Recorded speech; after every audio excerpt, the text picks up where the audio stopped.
sure that the minds are already, turning around and waiting to be turned around even more. So thank you very much for coming. And once again, we welcome you. When you've been working very, very hard in the vineyard or in the coffee plantation, the best we can do is to give you a comfortable chair. And that's what we're doing to these ladies and gentlemen here that have been working very, very hard since 2013. And in the process, they've produced fabulous 3 volumes. But that only covers so many other productive pieces that they put together in the process of interacting and working together. So that's why the only thing we could do is to give them some comfortable chairs. We just hope that they don't become too comfortable. It's really wonderful to see this team, coming towards the end. And I was telling Nina that this is just the beginning. And I think that the 2 days that we've had have actually brought that home, that this is just the beginning. And so we're looking forward, and I was telling her that I'm impatient.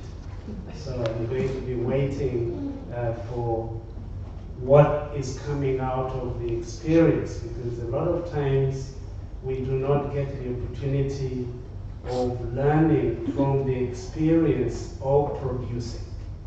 And I think that if we can put our mind as a group to just giving us a sense, not maybe just now, but as you continue to give us a sense of that process, of those elements that make it happen, and especially for the young scholars that are here, to know that this is something that is possible. So welcome again. My name is Edward, Professor Edward Chilulira. I'm the director for STIAS. I no longer call myself the new director of STIAS because now it's a year plus since I took over from Henrik. And I'm glad that in this particular occasion we have the founding director of STIAS, Bernard, and also the person that I took over from, Henrik. And I think that shows the stability that this space provides, which is really critical. And the best thing we give is actually the space. There's nothing more that we give. Never mind about the lunches and stuff. It's the space for people to exercise their freedom of mind, freedom of expression, and we always hope that something good comes out of it. And this is why we have our pinotage that sort of says, always something good comes out of Africa. Mine this evening is to welcome you, and 2, to introduce Professor Bani Pichana, who will then introduce the team that has been working very, very seriously over the last years, and they're not yet there.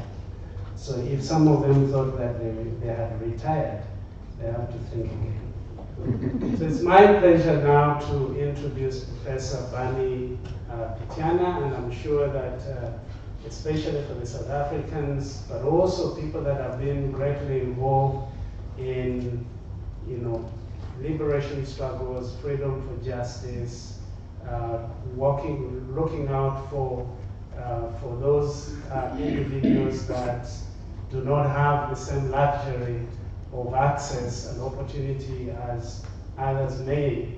I think all of you know Professor Bani Pichana. Bani went to Fort Hare, but he was too restless that he couldn't last at Fort Hare. But also, I think it's at Fort Hare that his activism really began to take root. And so we thank the University of Fort Hare for making him what he is now. He then went to UNISA and so completed his studies at UNISA. But then he had to leave South Africa and was exiled in 1978, and they had to go to the UK. So University College of London and Oxford should only be grateful that he was exiled. That's why he went to Oxford and University College of London. But at the same time, I think it was an opportunity of putting another hat on Bani's head in a way that he went into Anglican ministry. And so then he came back as a lawyer and as an Anglican minister. And so again, he brings back the issue of religion and politics.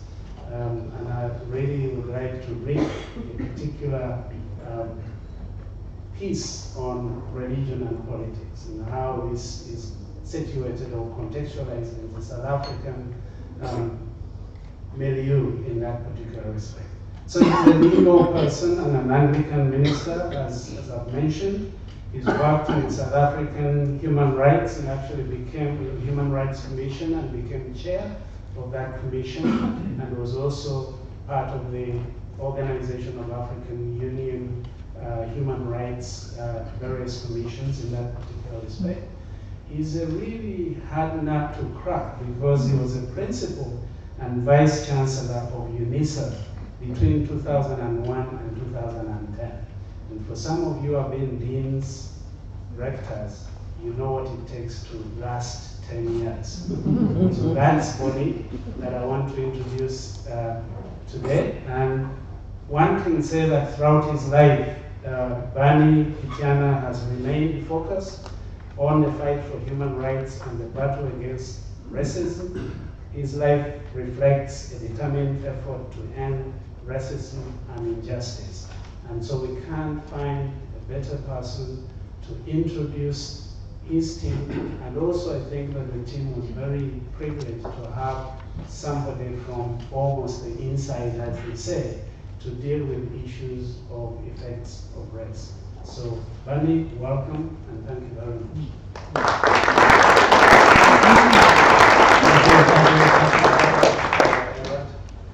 Professor Chilmira, thank you very much for and congratulations, I can say that, for being the director of STIAS in the last year. And it's been fantastic to be hosted by you for the last few days. I was asked to introduce the evening and the events we have today. I'll start by making a few short remarks and then introduce the fellows who are sitting here and authors of chapters in the books that you have in front of you, and then make reference to the books themselves. And then I sit down and ask the panelists questions for which they would respond. The idea is I'm under instruction to keep this going as much as possible in order to just highlight key things in the work they have done and in the research that has been undertaken. And thereafter, we allow time for engagement with everybody else. And at the end, I shall have an opportunity to summarize and round up the evening. And the plan is, all things working for good, is that we shall finish at 8 o'clock this evening. And that means that we have to manage time very carefully as we shall. Just by way of introduction of the evening, or remarks from my side. In its brief existence, STIAS has carved a reputation as a place of scholarship and of intellectual creativity, second to none in our country and in the continent. In its corridors are to be found researchers and scholars from many countries, socializing, collaborating, and engrossed in their own studies and research. Among them are some who are collaborating in research projects, in interdisciplinary pursuits, and a regular flow of highly esteemed publications. Tonight is yet another such occasion for a celebration of scholarship, a culmination of years of reflection, design, debates, research, and ultimately the publication of the work of many scholars, the majority of whom came from 3 continents, from Africa. Is the United States a continent, by the way? It's just, from North America and from Europe. I know there are people who think the United States is a continent. The Effects of Race Research Group was constituted to add another dimension to concluded studies of being human today. This study was meant to address as directly as possible the intractable issues of race and racism in South Africa. In some respects, it was a curious choice of theme, given that in the new constitutional dispensation, after all, we pride ourselves both on having defeated apartheid and transcended race as a factor that governs people's lives. We are a constitutional democracy. However, one just has to listen to South Africans gathered in conversation, at sports events, in schools, on the ever-popular radio talk shows, at universities, even in Parliament. It is unmistakable that South Africa is preoccupied with race. And yet, for all that has been achieved, a one sovereign democratic state founded on the values of human dignity, the achievement of equality and social justice, and non-racialism, to paraphrase the Constitution. Published today is a series of studies in 3 volumes of essays written by researchers and participants in the Effects of Race Research Group, informed by conversations and discussions among the participants over extended sessions in 3 years and drawn from scholarship on the subject, but exploring implications for public policy and the future of South Africa and its people as they search to manifest in their daily lives the values of the Constitution. It has been in the context of such exploration that we've come to realize both that apartheid is not dead, but also that South Africans can hardly imagine a future without apartheid. If it's dead, then create it. To some degree, that is understandable, given that race determinism has been part of the DNA of South Africa, from the earliest days of the encounter between African indigenous people and the European settlers. However, the endurance of apartheid dictate and race determinism and its persistence are also baffling given the declared universal aversion of society to the vile effects of racism, apartheid dogma. I think that it is fair to say that overcoming race and racism is an elusive pursuit for much of us in South Africa. The essays in this volume explore just that problematic. We are trying to understand how it is that 25 years on, we are still very much talking about racism and racialism, given what the Constitution says and what the courts have interpreted our constitutional obligations to be. The policy framework may be in place, but it does not chart a clear path into the future, does it? Yes, there are tensions about what exactly our constitutional dispensation actually means, and we dare not mistake that there are common understandings of what that means. We do well to understand also that the realpolitik and pragmatism ultimately was what brought about the resolution to South African problem. The result is that much of what inherently fed an unequal society that South Africa has been since eternity remains an unequal society. The essays in these volumes presented today vary from some seminal theoretical works on race and racism, for example, by Professor Chabani Manganyi.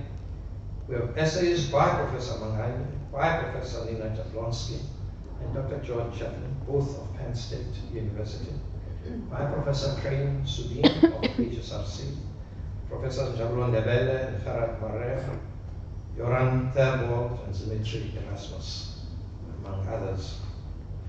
The Race in Education volume draws empirical studies from schools in KwaZulu-Natal and the Western Cape. There are innovative accompanying studies that examine what perspectives and applications are possible in different educational settings. Edward mentioned, I think correctly, that there was more to this work than what is published. I was thinking today that we had a video documentary that somebody spent time with us on. There was someone else who was doing doodling and all kinds of drawings.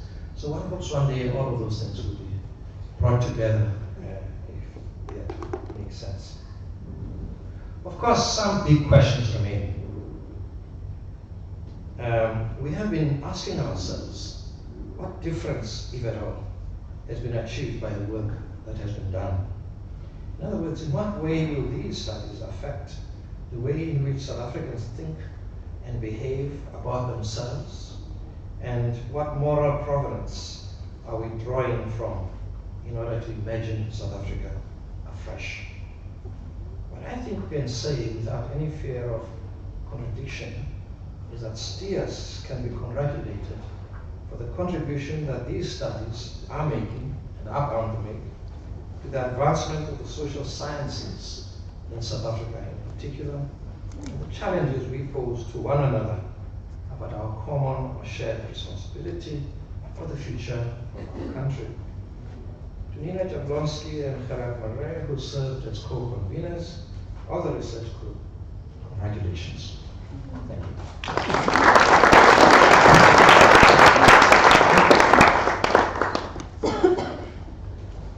Well. It's me and the fellows to introduce them, if I may. I have a problem because Crane's sitting on my right. I normally like to be on the left of this. So I don't know what I'm going to do now.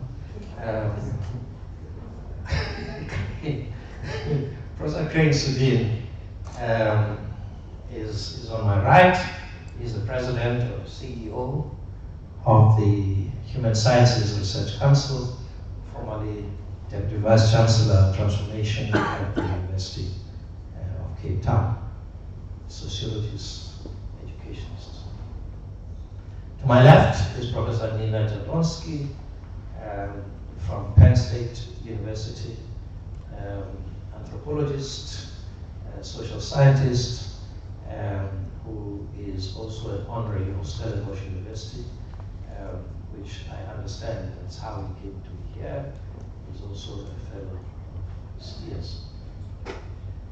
And in the middle is Professor Jablon Debele, erstwhile Vice Chancellor of the University of Cape Town, erstwhile Vice Chancellor of the University of the North, as it then was, and Deputy Vice Chancellor at the University of the Western Cape, renowned author and writer, Professor Jablon Debele.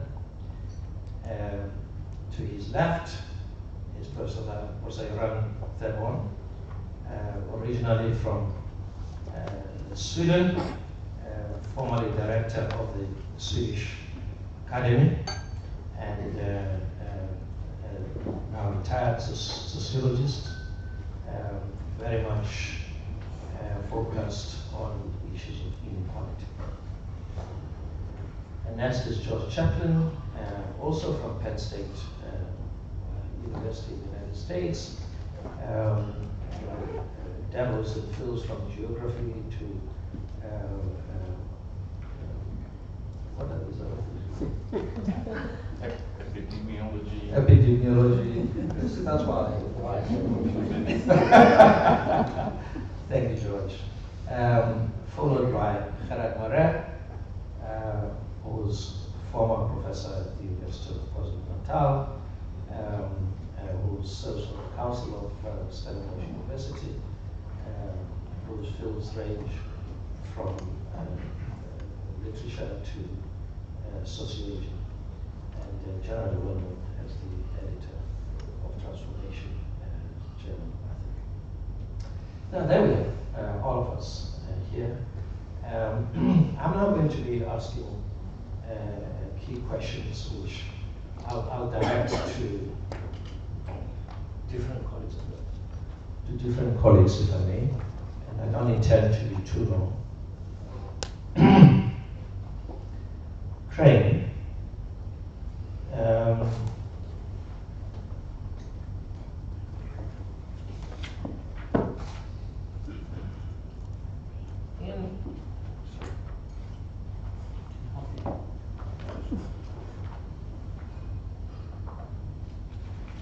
In his essay, Professor Mangani, who, by the way, has asked me to apologize and to give greetings to all of us. I was with him over the weekend.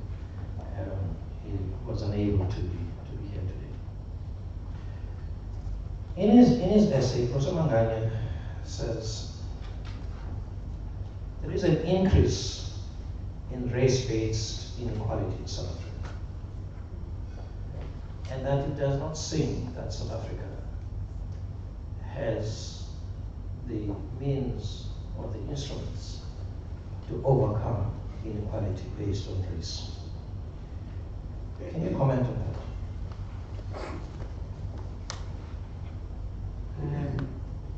Okay, thanks very much, Bonnie, and thank you, colleagues, for having me and my colleagues here. So I'd partly go along with that, but also say that I'd probably come to a different conclusion to that which Jawadi articulates in this comment that you're making. Because I think that from about 1985, actually, this country has been on a very different trajectory to where it had been before that. So there's a lot to talk about that.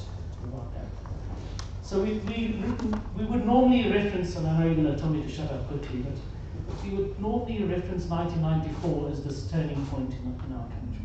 Turning point actually begins in the mid-1980s.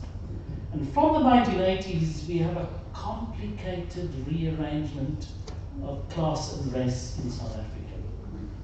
And the major thing about that rearrangement is the way in which, and this is for me, this point of taking a different view, the major factor that arises in that particular time is the emergence of a sizable African middle class in South Africa.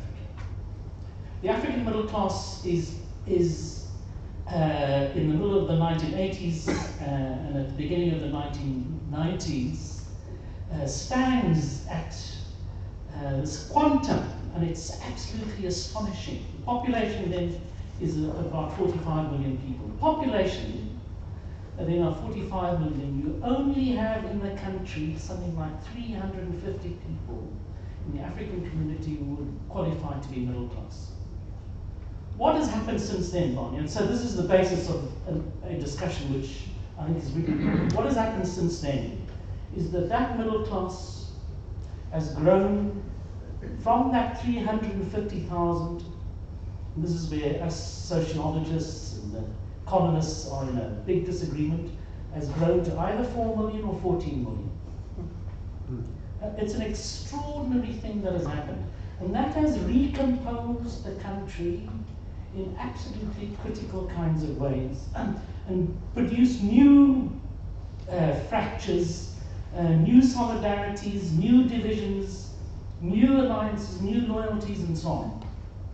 So it doesn't take anything away from his question about the nature of racism. That's what I think is what he's pointing us to. But we're in a different sociology, from where we had been. And this is what we're needing to now, I think, come to understand. Does that have any implications at all in the way in which we become South African? You raise in your essay something about the moral character of living in an environment of such diversity. And how do South Africans live the moral life in such an environment? What implications does that have about being human? Because what this recomposition of the sociology does is reconstitute these things around accountability, connectedness, obligation, and so on. So we're in new sites of obligation. Obligation in apartheid times was a very paternalistic thing of superiors to inferiors. You have superiority and inferiority now completely reconfigured, you know. And so, how do you begin to think about those kinds of things in a sociologically, you know, different space? So you would still have. So you take this thing of the black tax. I mean, that's a major, if you like, way of trying to understand, you know, how these things work. The complexity of that is absolutely extraordinary. You have people moving into middle class kinds of communities and continuing to carry the obligations of caring for and supplementing people's well-being in other spaces. But at the same time, you have amongst, as that is happening, the phenomenon of people beginning to ask questions about what is my next step in life? You know, how should I now begin to think of my own career prospects and possibilities? And this is a big middle class kind of thing in relation to, you know, this obligation that I've got to look after my sister who is unemployed. And you're in a really complicated kind of space. And I think we're needing to come to a sense of what these new complexities are. This obligation of Ubuntu doesn't go away, but it becomes difficult. It becomes really, you know, something which I think we need to be having, and saying to Edward, we in sociology, we need far more work in coming to understand the nature of the societies which are emerging now in and amongst us. And those societies, the society is a whole lot more complicated than simply talking about black, white, Indian, and so on. You know, it's the time now for us to be clear, much clearer than we have before in terms of what's going on and playing out in front of us. I would like to continue that engagement because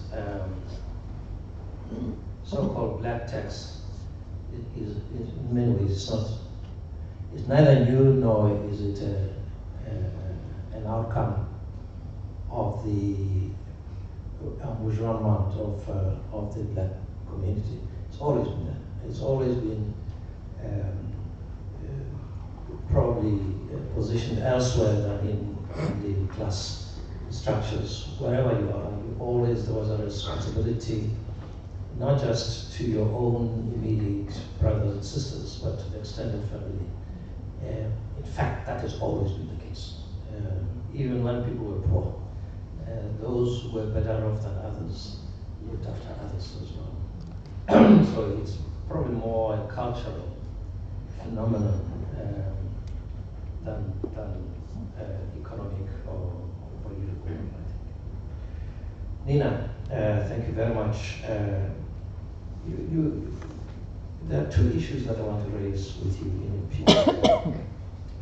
The first one is the piece you write about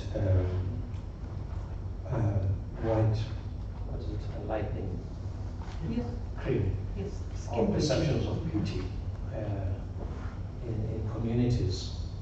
There was a huge controversy around Hugh Masekela's stance on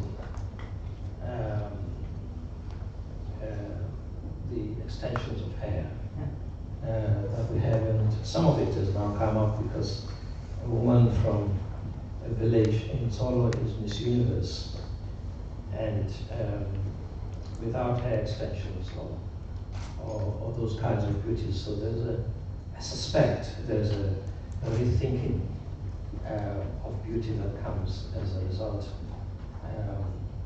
of one person who dares to assert a particular way of beauty. There was a resistance from humans, because I was saying to young women, you mustn't have waves. And they're saying, but who are you to tell us what we should do our beauty? Now, that brings to this state of being human in your essay. How do we navigate those contours, those nuances of complication that come with a society that is in advancement? Thank you, Marty. It's an excellent question, because the kinds of things that we do every day in front of the mirror are sometimes the most salient in terms of the individual experience. How do you want to present yourself to your family, to your friends? How do you want to be seen in the office? How do you want to be seen by a potential partner? I, as a biological anthropologist and anthropologist in general, am fascinated by how people decide and make the decisions about presenting themselves. For many people, this is not a highly sort of self-conscious or reflective act. They simply want to look better. What that better is not something that they necessarily are thinking deeply about, but simply that they know that a certain appearance will elicit a smile or a positive response from a circle of people in which they are. Or it will get a sign of affirmation from the boss. It's those subtle kinds of feedback, especially but not exclusively for women, and especially but not exclusively for young women, that constitute such an interesting way that attitudes about appearance, especially about color and hair texture, feed into the day-to-day reality of people's lives. So I'm fascinated when an individual like the current Miss Universe is propelled to a situation of prominence with natural beauty, an unapologetic natural beauty.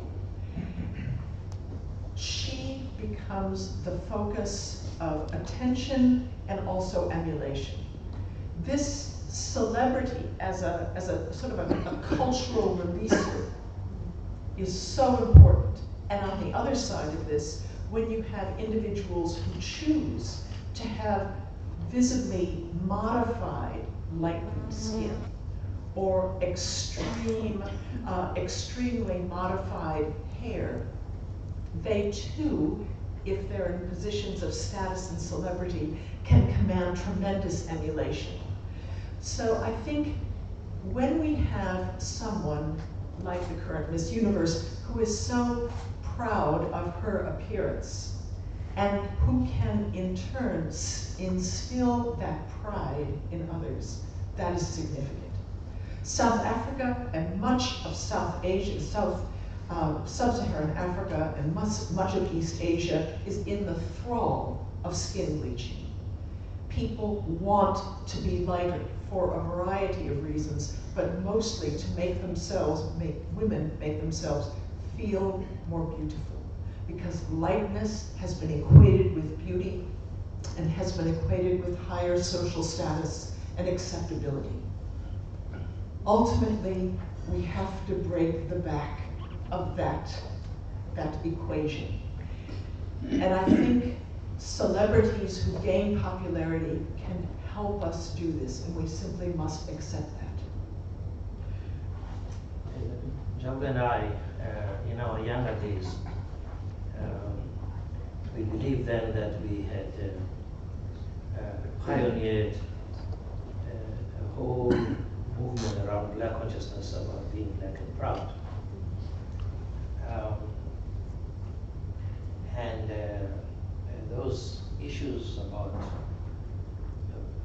skin bleaching or ironing hair were frowned upon, were not politically correct those days.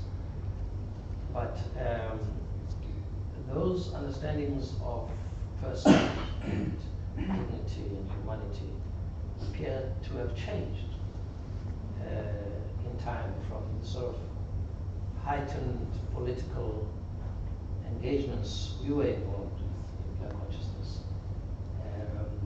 And now, not much meaning except beauty, in other words, meaning. And there isn't the sort of the equation of beauty and a denial of blackness. It's fascinating that many women who are proud to be black are also proud to lighten their skin as a signal of personal empowerment, or at least when they are asked about it, that's how they reply. So this is a complex personal and political landscape, absolutely fascinating. But what also plays into it is that this is big business. There is a lot of money to be made on personal modification, whether it's skin lightening or hair stuff. There's a lot of money at stake here. And there's a tremendous amount of reinforcement of particular kinds of appearance from globalized advertising. One last point. On the other essay you did, Nina, was on language media. Making reference to Marikana. Some years ago in the South African Human Rights Commission, we did an inquiry on racism in the media, very much seeking to point out that the language that was being used was very embedded in a culture of race that was there at the time. I recall that we got a lot of pushback from the media, if not hate, as a result of what we were pointing out. But it now seems, and there was a time when it seemed like there was a consciousness of how to deal with something like that. But it seems from your essay that we've recidivist, if you like, back to particular ways of using language, expressing power relations. In this essay that you're referring to, Barney, what we attempted to do was look at using tools of text analysis, look at how newspaper accounts of the Marikana massacre and of some of the Black Lives Matter incidents in the United States, how the words actually spoke differently than the pieces, the newspaper pieces themselves. In other words, looking at patterns of word choice and word juxtaposition used by journalists. And we now have these wonderful digital tools that allow us to interrogate texts automatically. Ours was just an experimental study, but what it showed was that we have these concatenations of angry policeman, angry mob member, and so forth, that may be intentional or may simply be sort of in the resting vocabulary of, when I write about this, I'm going to use these words. And I think what I was trying to show is that we can use these tools to interrogate our own language, our own writings, about how we describe phenomena, and potentially how we describe racialized phenomena, and in a sense, upgrade ourselves if we are recidivists in our use of habitually pejorative language or combinations. Thank you very much. Professor Ndebele, you have in your piece raised something that I prefer to call lessons from the student movement since 2015, 2016 about blackness and being human. In other words, are we ever going to transition from being black to being human? And you kind of finish your essay in an open-ended way, I thought. The emergence of an alternative South African humanism, human norm, I think is the word you used. Is that something that is worth pursuing in the order of activism and young people in our campuses today? Is it something that relates to the political nature of our concerns as politically active students, for example? I think that has a lot to do with first of all, I think it has to be pursued, but the nature and the manner in which it is pursued is worthy of consideration. It has a lot to do with an observation I made that in historically black universities, there wasn't an expression of alienation from the campus environment, because although the historically black institutions were politically problematic as institutions that were established for an apartheid-based, rationale. Nevertheless, when you were there as a black student, you may have detested the fact of the existence of the institution, but you were in the majority there, and you could construct a certain degree of autonomy, and that very sense of autonomy was in contrast and in opposition to the reason the university was established in the first place. So there was always a built-in contestation structurally, but also psychologically, a sense that you had space to maneuver. This was not the case in historically white institutions. So I was exploring the notion that when you are in a politically fraught environment, you are a minority black student and a majority white campus, you do feel alienated. And from that point of view, it's understandable that the call for blackness, black pain, is much more strident than it was in the historically black institutions. And so the discourse of a political opposition from black students and from historically white institutions and the historically black institutions may not necessarily coincide from that point of view. And that introduces an interesting dynamic. What it means, therefore, to be black in a historically white institution has a lot to do with the evolution of a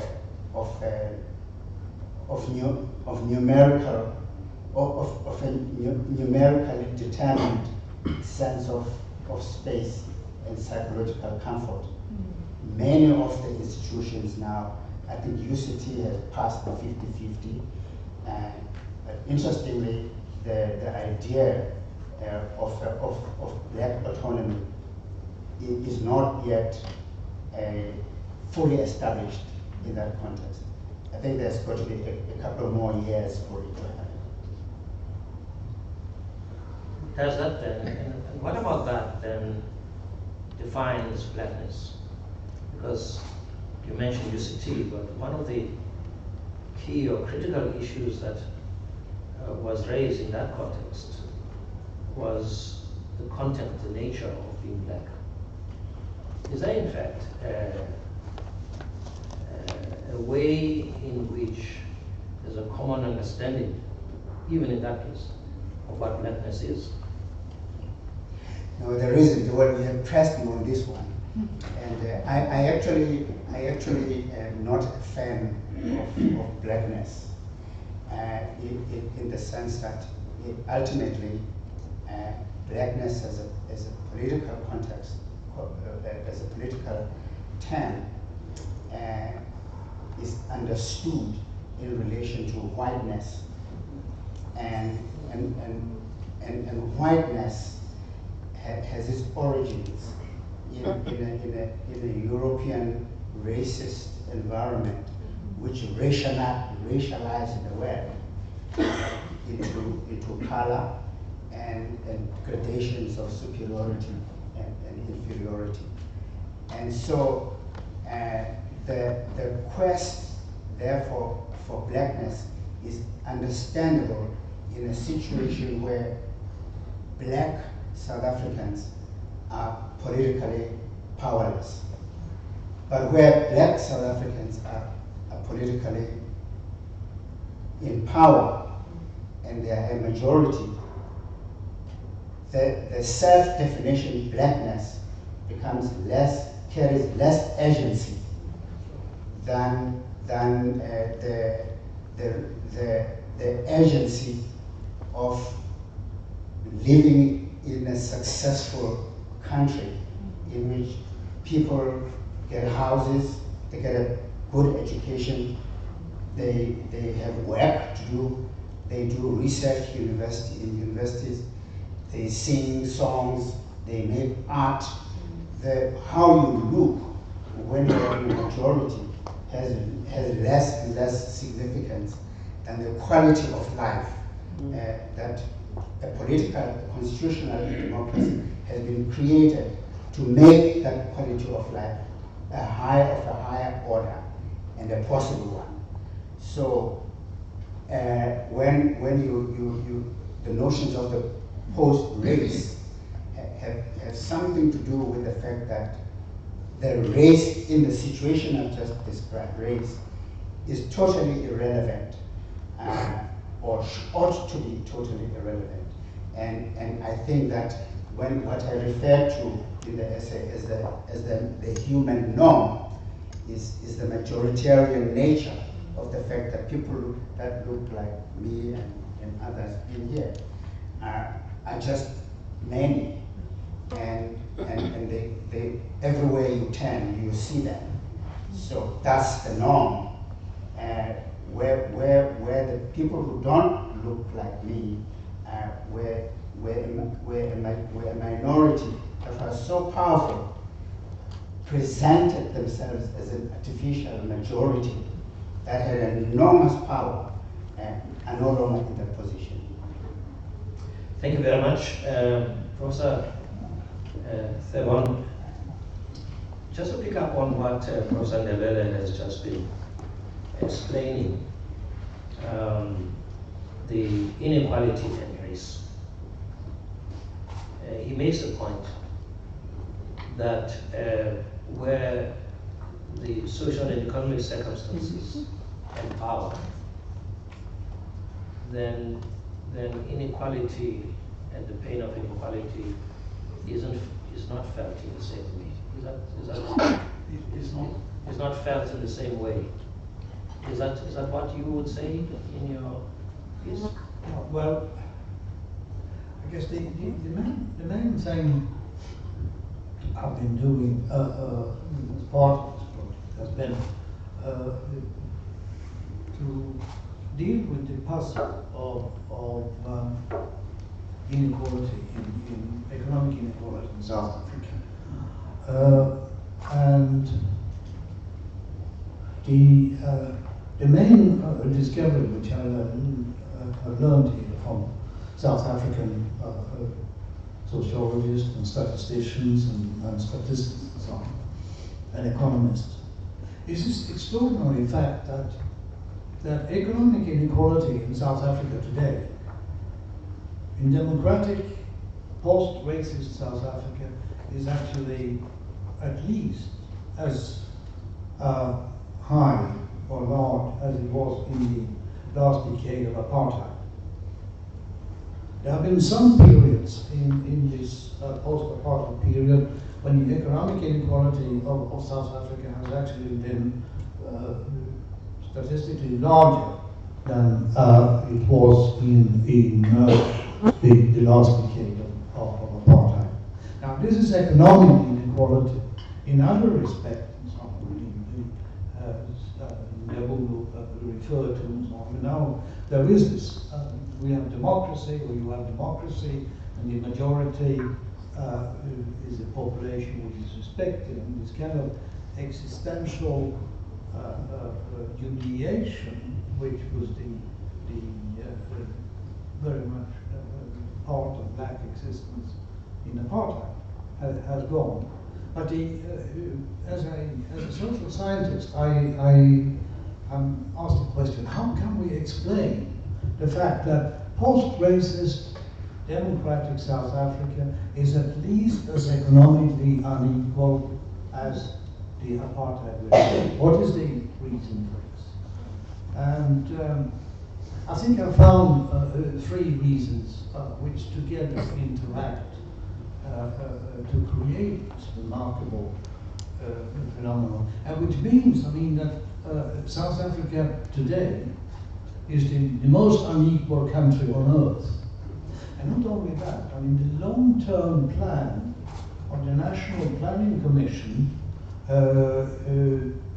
for 2030 is that South Africa will continue to be the most unequal country on earth. They didn't put it that way. They said that the Gini coefficient in 2030 should be 60 or 0.6, whether you use the decimal system or not. And that is the highest national level in the world. So actually they said our goal is that in 2030 South Africa shall continue to be the most economically unequal country in the world. Now, how has this been possible? I think there are three reasons. One is that inequality and for that matter racism, effects of race, were established in South Africa well before apartheid. And it was part of, I mean, the fact that South Africa is a settler state, where you have a number of people coming from another continent, conquering this land and saying, this is now ours. And this created, from very early on, a dual economy in South Africa. On the one hand, you had something which developed into a prosperous modern economy of industry, mining, finance, commercial farming, everything owned by the white settlers. And alongside that, you had another economy of subsistence, of poor subsistence farming, and of a pool of servants and laborers for the owners of the industries and the banks and the mines and the big farms. And this duality of South Africa, I mean, two economies, was never really touched in the process of dismantling. I mean, the apartheid regime. That was probably the reason why this transition, I mean, was so politically and constitutionally so successful, and so on, because it didn't deal with the underlying structure of privilege in the country. The second reason was then that, of course, the new democratic regime in South Africa wanted social justice and wanted equality, but they had a particular conception or a focus on a particular conception of equality, which we may call categorical equality, contrasted with universalism, in the sense that it focused on the representation of the majority of the population in positions of privilege and power.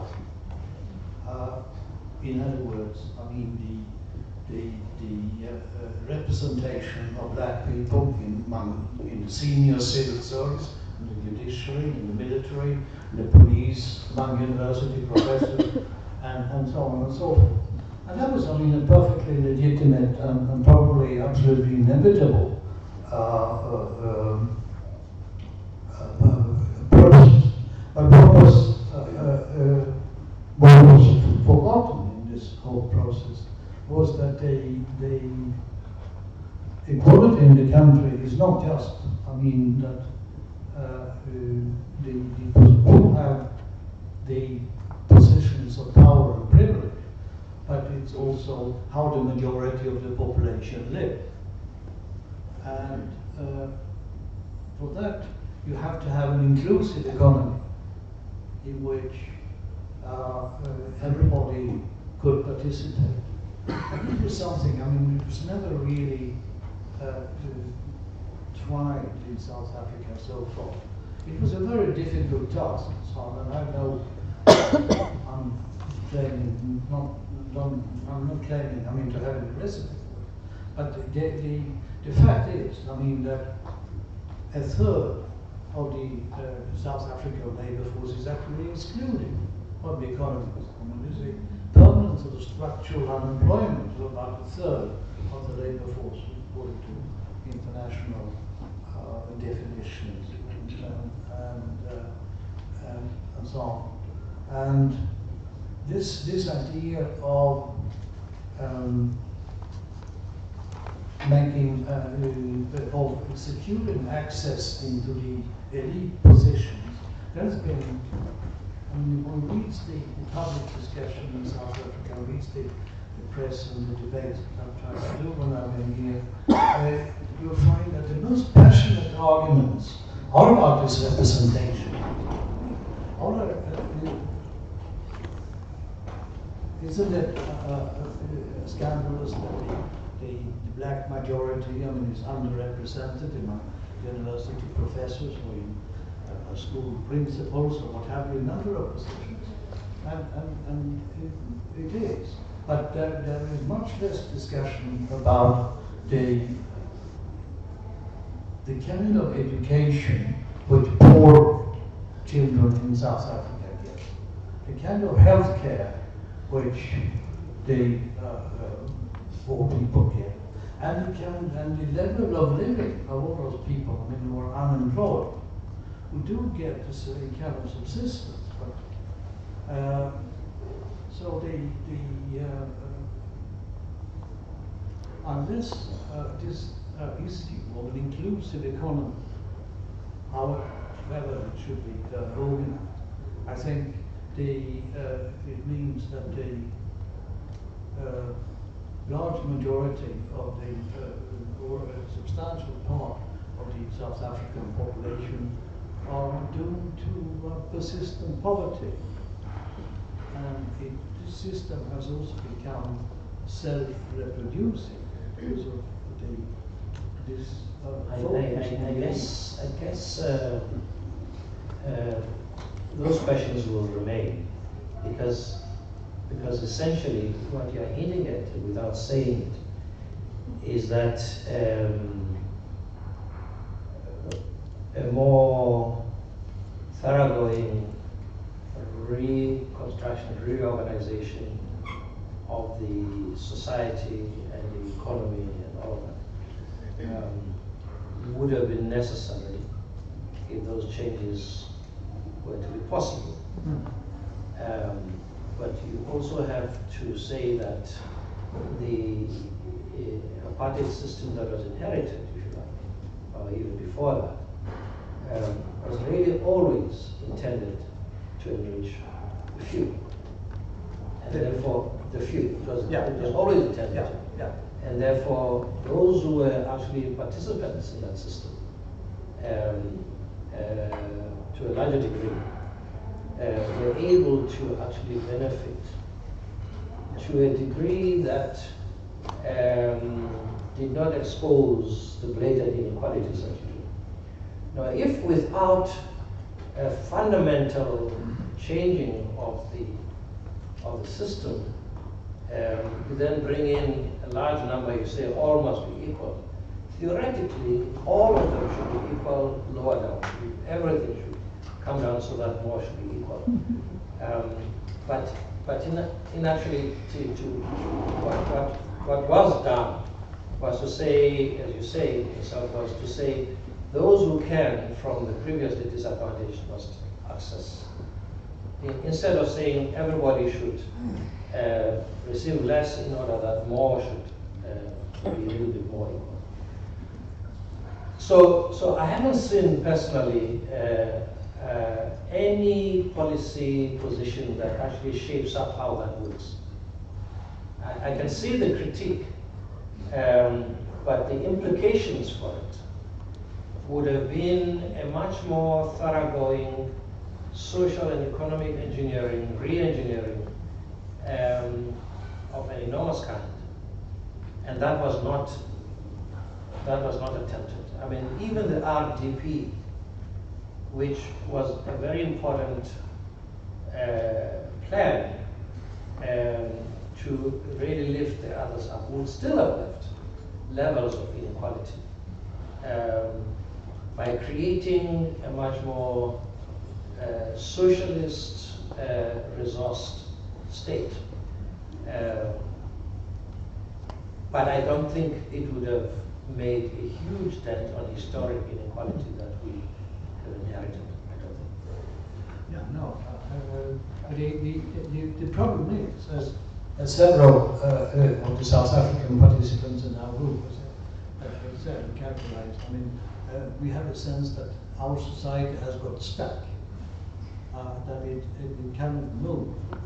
And I think this is this persistent reproduction of this extreme inequality it's the reason. And it is very difficult, I mean, to attack it. There are two things, I mean, we can say in an abstract way, I mean, there are two things we need to be given priority. One is a functioning universal school system which provides everybody, every child, with a proper primary and secondary education, I mean, make them employable. And the second thing is our policies, I mean, to create employment for the majority, for everybody. But that's easier said than done. Now, as you implied, and so on, I mean, there are inherent, there is an inherent resistance built into the system now. So because and now you have the inequality among the black population in South Africa is actually higher than the inequality among all Brazilians. You know, Brazil is one of the most unequal countries in the world. So no wonder that your country is stuck in a problem. Well, thank you very much. Thank you very much. We could go on. We could go on now. That's not a long time, I'm sure. Let me bring you in, George. In your piece, one kind of senses that this thing of mapping race ideation leaves one at a point where it seems, at least conceptually, impossible to overcome it. You know, how then do we overcome it if you so correctly analyze the psychological and depth of it in the way in which humans have shaped themselves? Well, I think one of the things we have to recognise is that we live in a racial time. Now that's not always been true. race was more or less invented for profit, but to justify slavery. The Romans, the Greeks recognised difference, but they didn't put values on it. They didn't talk about it in our racial way that we do today. I must say it's very nice in South Africa that it's a safe place to still talk about race. You've experienced it so recently. Many places, however, that's very difficult, and we'd much sooner not discuss it. Let's pretend it doesn't exist. But it exists in so many ways that we confront it all the time. It is everyday. It's almost a reflex. Race is just there. People say to me, if biologists have proven that there's no such thing as race, sociologists have deconstructed race to the point that it has no basis, and yet everybody turns around and says, I recognise race. It's the first thing. So what I've tried to develop there is to look at the ways that historically it arose, the ways that it is used and manipulated, but also to try to hint a way beyond race. And I think that is in developing a new way of speaking about difference that's not value judged, and not to ignore the history of race, but try to not propagate that in our lexicon, in our language, into the future. We can't keep making the same mistake, but we're all pretty old up here. And the young people have to pull that up and find their own language and their own way of talking about it. We were embedded in our history. For history to change, there has to be new movement. I think if I could just, black consciousness was a very valuable thing. That I don't think that should be forgotten. Gerard, can I just come to you? Quick one. Mandela said that racism is learned, and therefore it is possible to learn non-racial. How do we how do we transcend race, not just race, but racism? How do societies and peoples get beyond their, not just consciousness of difference, but consciousness of difference being attaching to certain value and moral sense? Thank you, Barney. That's a big question. It's a pity that I'm the last one here in this row, because I wanted to respond to a whole lot of things that they were saying over there, and that's what the past number of years in the meetings have been. We've been sitting around the same table and engaging each other, disagreeing with each other, building on it. And Barney was poor. I mean, you spoke from up there, you said they for a moment, but you were part of it, so he's part of that whole grouping. And unfortunately, there are a few who are not here at the moment. That's a pity. Okay, your question. I thought I deflected it. I had to say something about it. I think that what we discussed is the term complexity has come up. Several people have used that term. And it is a complex thing. There isn't one simple answer. There's not one way of dealing with it at all. We can make claims about specific areas, but we also know that there's a whole lot of things that go along with that. And that's where the problem lies. So yes, I can say on a very abstract level that what we need to do to realize or move towards, because it's not a realization, it's got to be a moment, but but move towards the constitutional commitment that we are going to be. That's really what it's saying. We are going to be a non-racial, non-sexist society, building on dignity and equality. I mean, those four elements are stated right at the beginning. But those are goals. They're not, and the second point that I'm making is they're not only goals, they're to be realized as a process, not as an event. So, and that's where our discussion over the past few days, revisiting where we've been, raised the issue of where is it going to happen? It's going to be, there's not a switch that we have to find somewhere. There are many switches, and some of them are totally personal, others depend on the state.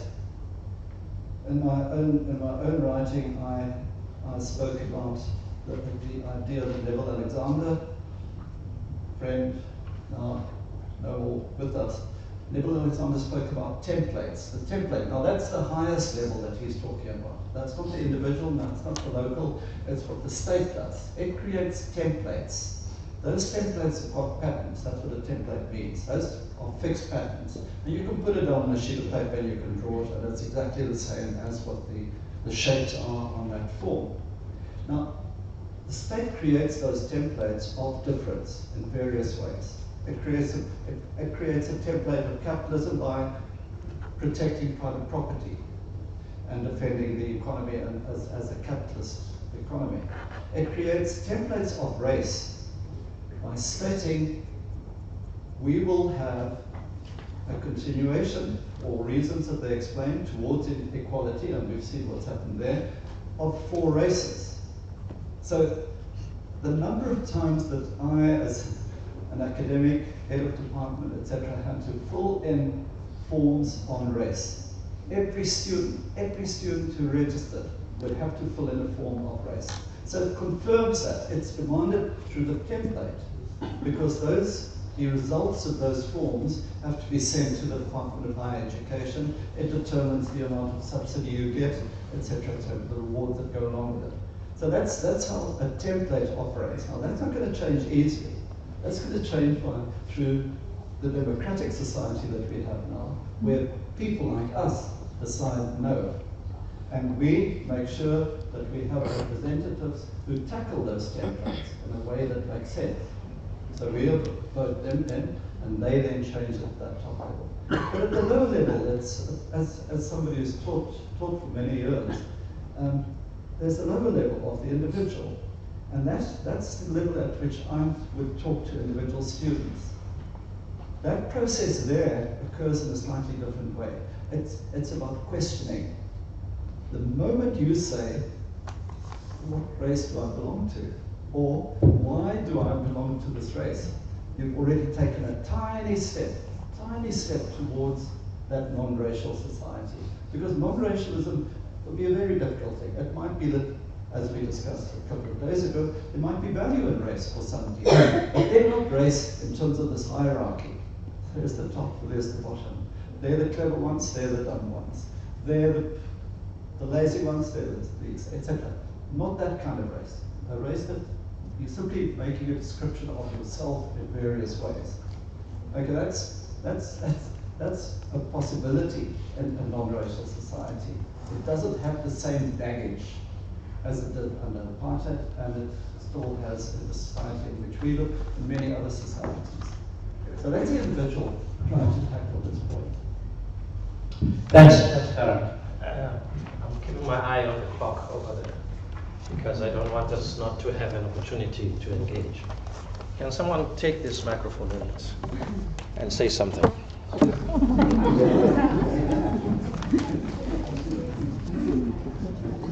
Hi, my name is Asana Masheng. Thank you so much for arranging the panel. I was really very uncomfortable with a conversation centering on black women and beauty, while there isn't a single black woman in the panel. We are now getting beauty from a male and a white gaze in 2020. How do we allow old school anthropologization of black people in the post-reasons for in the post-decolonization era? Why have a panel on race with such a large white and male panel in a country where black women are the majority? Where are the voices of black women? They're very subject of this book. We cannot move beyond apartheid hierarchy of humanity when the structure continues to replicate itself in the present day South Africa. We cannot talk about black tax and not mention white supremacy, which is black tax is a private byproduct of that. It's not a cultural thing. We do not help our brothers because culturally we're inclined to. We help our brothers because the system fails our brothers continuously. And I really was shocked at the lack of critical whiteness. 3 volumes full of thinking on race, mainly by white authors in a country that is 80% black. I really am disappointed because as a student of race, I have quoted some of the people on this panel, and I'm shocked. Thank you. Thank you very much. Can we hear any other voices? Thank you.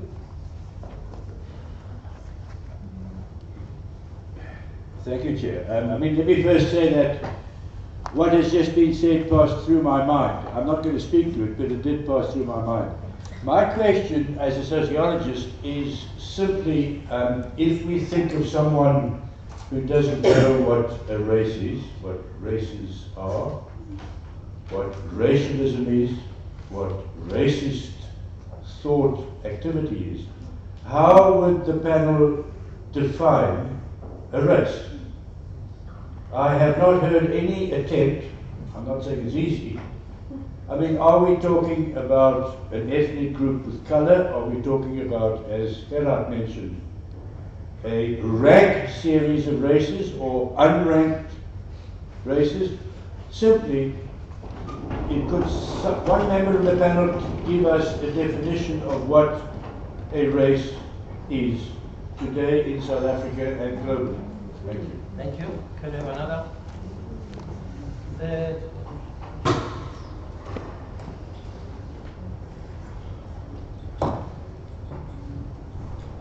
Thank you very much. I think it was a very rich perspective you gave here, and complexity returned repeatedly.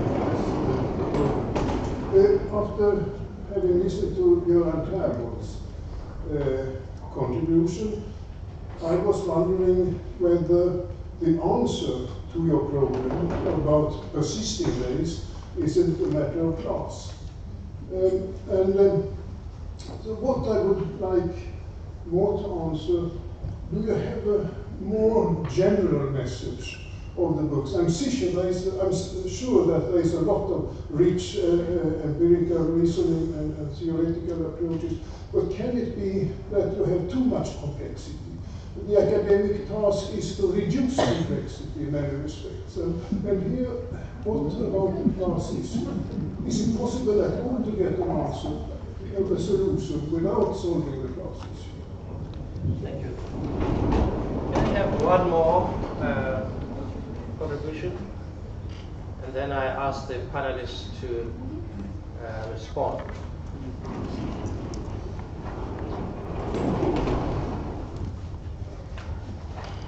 Hi. I'm not an academic. I found the panel very interesting. I think these young people behind me have a very salient point. Although I would have preferred less whispering throughout the talk, because I think it's an issue of respect as well for whoever is on panel. What I would like to ask is, has anyone heard of a Facebook group called Abstain? Yes. Okay. I would like to ask you if that is of interest from an academic point of view. Is it? It is not. Okay. All right. Well, that's for people who haven't been on it, I think it might be a really interesting. An interesting way to have a look at the way South Africans are engaging on social media. It's got a following of 1,100,000 followers, And people are telling stories every single day of what their South African experience is. And it's not race-based at all. So for me, it's just a way to go, or something to actually perhaps study from an academic point of view. And I think you might be interested in looking at it. No, not yeah, but I'm interested in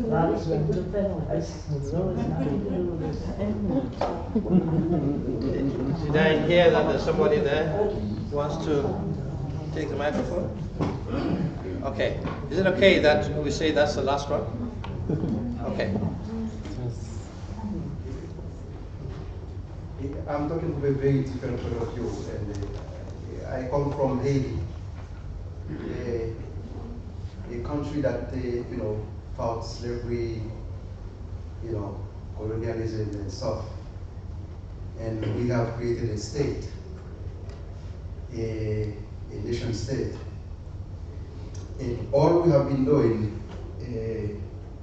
through history since the creation of Haiti has been exactly what the state in South Africa has been doing. I mean, they're showing exactly what you're saying. I wonder what's the reflections here about the role of the modern state in producing with or without black bodies, whether they are also empowered by black bodies, the role of the state in producing and reproducing race. Yeah. Thank you very much. Can I start with you, Gerard? Just pick up on some of the points that were raised. Yes. Let me start with the definition of race. Yeah. The point that our discussion, one of the points, the conclusions that our discussion came to is that race depends on when it's defined, by whom it's defined. So definition of races in different parts of the world will differ, most certainly. What's perceived as a race in Australia might not be perceived as a race here, and vice versa. So that's a fairly obvious answer that doesn't really go very far. But what it boils down to is that people define race. Let me speak, once again, speak from experience. The classifications that we, as academic staff and most employment opportunities that you get, somebody will have to define your racial category. And either you define it or somebody will decide for you. Let me talk about universities, because universities I'm more familiar with. There, we are given 4 races. We were given 4 races into which the South African population had to be defined. So those are the 4. That's what race is then. It's a form that says there will be black, white, Indian, and colored. You then ask the students, and that's the way that universities would usually say, it's self-definition.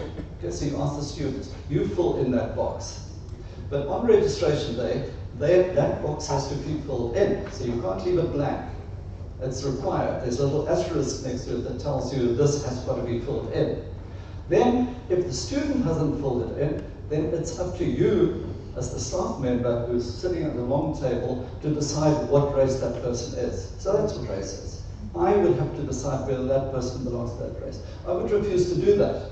Okay? If a student didn't want to fill it in, I wouldn't fill it in. However, that form would then go along and land up finally on the registrar's desk.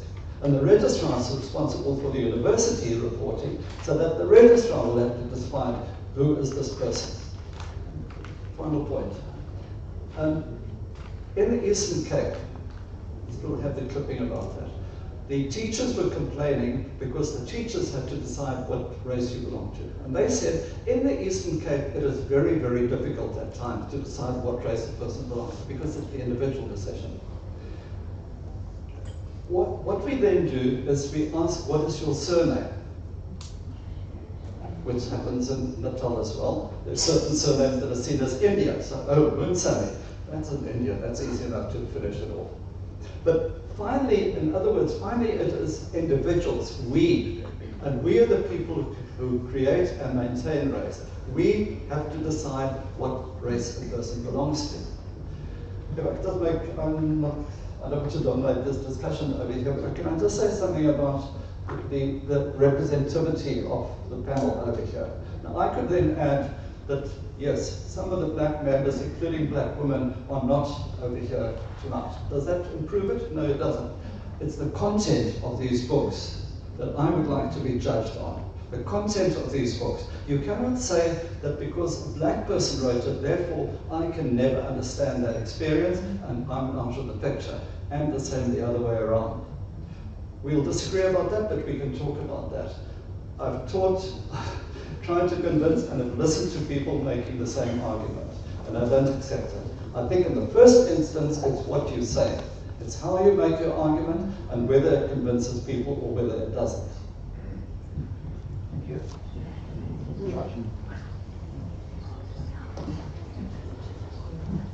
So, to speak of how we define races, that's always a historical accident that's contingent upon the historical history of a place. And that changes with place, it changes with time, it changes with circumstances. The reason that race is so difficult to define is because it is not a real thing. It is only something that is defined in a certain time under a certain set of circumstances.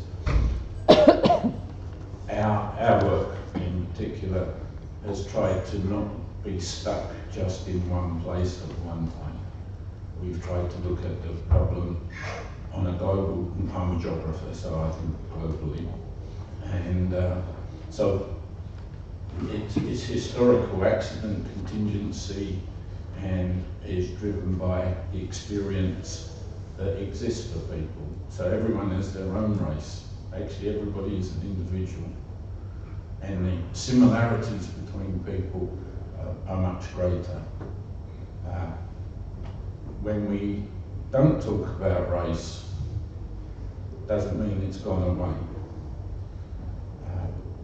Because we live in a global environment that's driven by capitalist needs and in multinational companies, and as the world gets smaller, as it becomes more online, those pressures become tinier and more focused, and people are driven to accept an image that doesn't relate to them. So that's Josh. Yeah. Well, I think it's very important to keep in mind, I mean, the multiple meanings of race and so on. I mean, there's no accident that there was no general line. I mean, there are, but the definition of race is used in so many ways. And I think it's important to remember, I mean, a saying by an American author that race is the son of races, not the father. Meaning the key thing, I mean, is racism, which I think has a great deal of its basis in a mixture of contempt and fear. Contempt for the weak, for the poor, and fear of being overwhelmed by the poor masses. And this kind of contempt, of course, can take other semiotic or linguistic expressions than race, class contempt, for instance. With respect to race and class and something, clearly, the two concepts, I mean, are always sort of intertwined. and also competing with each other. I mean, the fact that the black population now is, as in South Africa, is as unequal as the Brazilian one, means, of course, that the class structuration of the population has advanced and changed. But it's important to notice a couple of things about this class population. One is that a large part of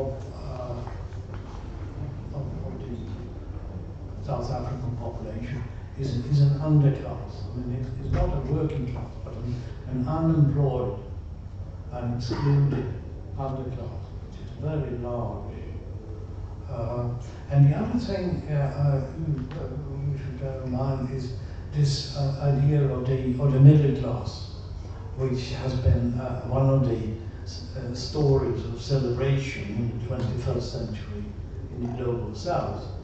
But what is happening in South Africa, like in India and in China and so on, I mean, that the distance between the middle class and the elite, the upper class, the bourgeoisie, is increasing.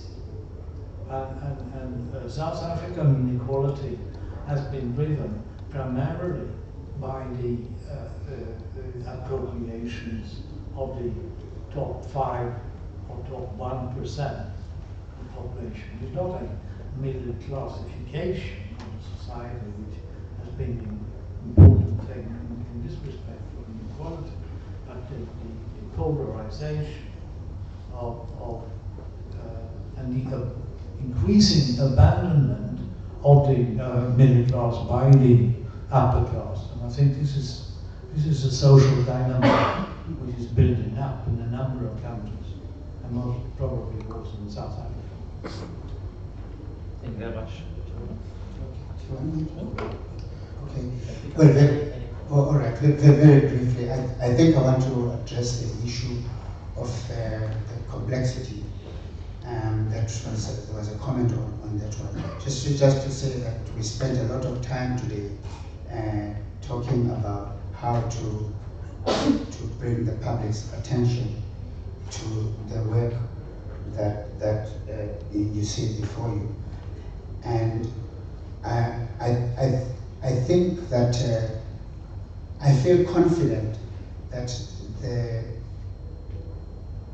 there's a huge segment of the South African population that will receive and read these documents with a requisite challenge that the documents offer, and engage with them with the degree of complexity that is with which they have been written, and scholars who applied their minds rigorously to the issues.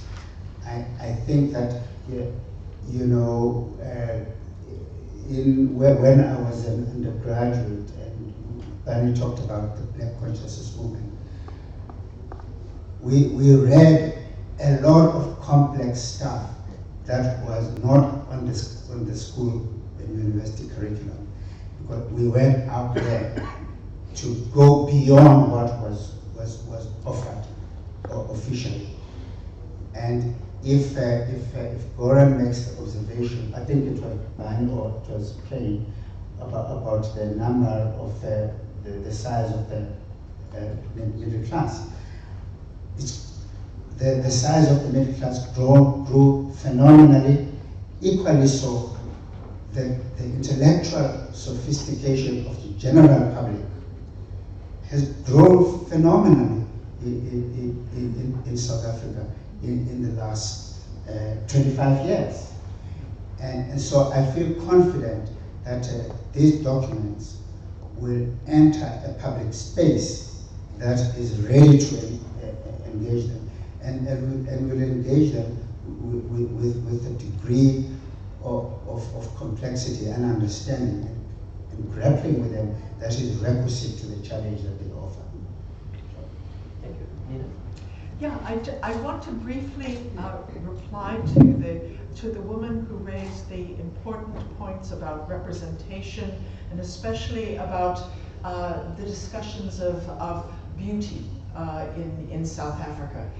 We in the group, first of all, one of the key members of our group, Dimitri Erasmus, a distinguished colored woman who was a sociologist, has written very meaningfully and importantly on issues of beauty and personal representation. And our discussions broadly of human appearance and the performance of appearance drew upon my written discussions drew upon conversations with Dimitri, with other Black scholars and women, and with multiple students with whom I've interacted. As Gerhard was saying, one can develop a deep understanding and work hard to synthesize that understanding within a context of local, regional, i.e. South African, and global scholarship. And that's what we all attempted to do, what every member of the panel attempted to do, regardless of their nationality or skin color. So I think our panel, our group, was imperfect insofar as we could not represent every age group, every segment of South African or global society.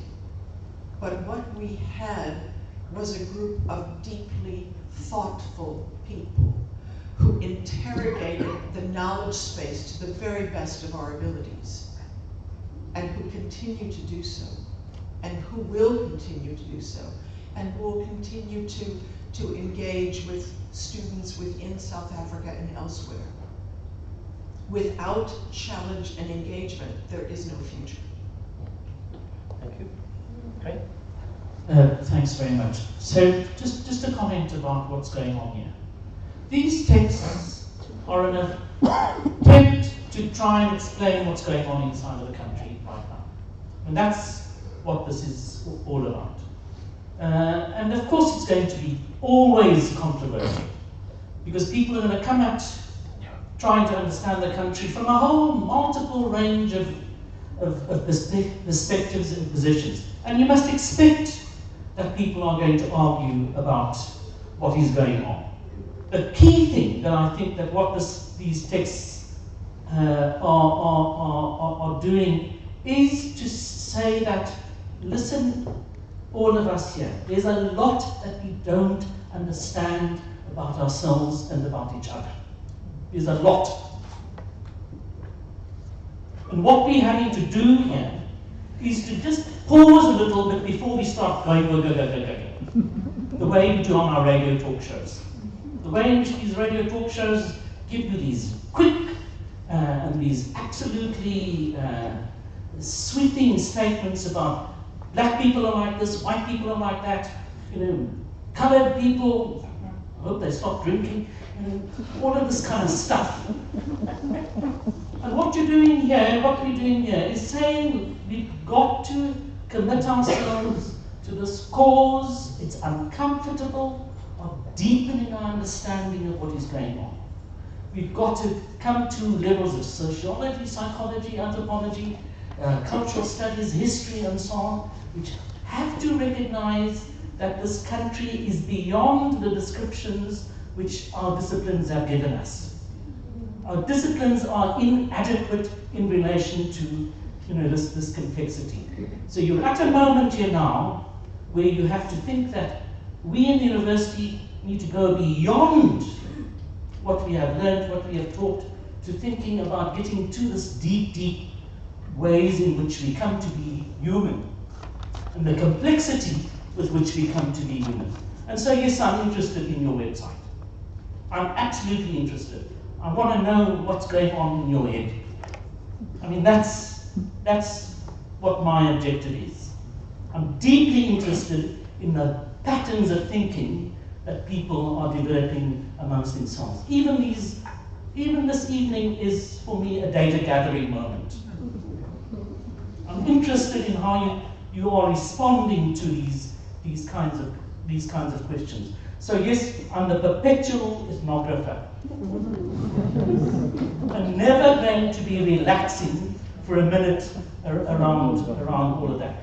Am I going to get it wrong? Yes, lots of times.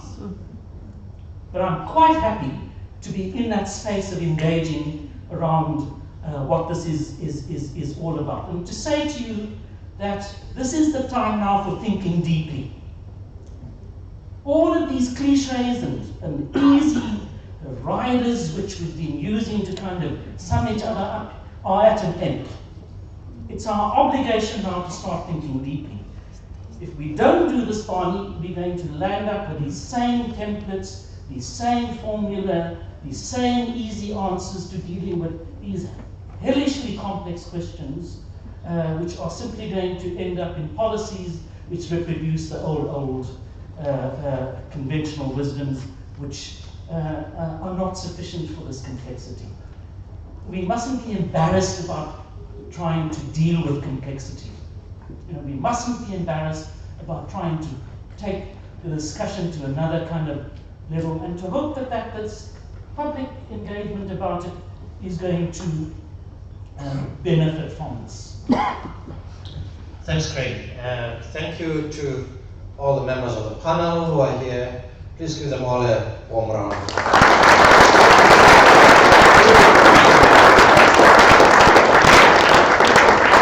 May I just say, in conclusion, 2 words about this work. You'll almost find that this is not the end. It's not the canon. It's not a closed canon. This is open. This is challenging. This is enabling, facilitating further thought, further descriptions and descriptors, new ways of thinking, challenging the text of what is there. And so at the end of the day, the STIAS and the authors are not suggesting that this is the end statement. It is not. It probably is the beginning statement. So please take them for what they are, facilitating, enabling more and even deeper engagement. The second thing I want to say, you'll notice that this is not a report on race or racism. These are essays that are owned by the authors who wrote them. It's not a sort of a general TRC report that has no names, that belongs to everybody. This is work that people have thought through, debated among ourselves, and reflected and owned. The reason the essays are authored is that they are owned by the people who authored them. Is that right? So there is no generalized ownership by STIAS or anybody of the respective essays. Each essay has an author. And it is to that author that we all benefit from their own thinking and their own development. And so I want to say that all of us are very grateful for the work that has gone into this. And we trust, as colleagues have said, we trust that this is the beginning of opening an intelligent engagement with the issues that confront us in our country all the time. The time is now 7:15. We had meant to finish at 8. I do apologize, and may I say good night to all of us, and a warm round of applause to all of you.